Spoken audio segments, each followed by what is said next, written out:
Alam mo ba, pag na-combine mo ang pansit, spaghetti, rice, bread, soft drinks sa isang kainan, ito ay considered na excessive intake at may mangyayari na tinatawag high glycemic load.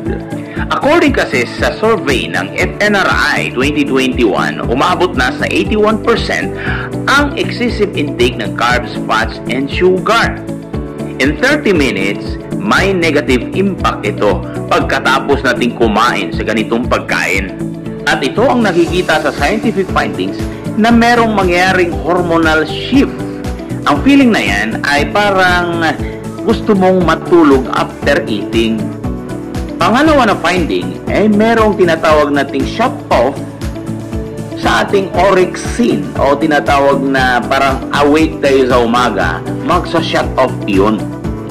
Kaya ngayong holiday na ito or season na ito, dapat huwag mong i-combine sa isang plato ang pagkain ng pansit, bread, rice, soft drinks, or spaghetti. Merong mangyayaring metabolic storm. Kasi tumataas ngayon ang incidence ng diabetes, hypertension, heart disease, and cancer according sa PSA. Kaya to stay on track, stay healthy, follow, and share naman.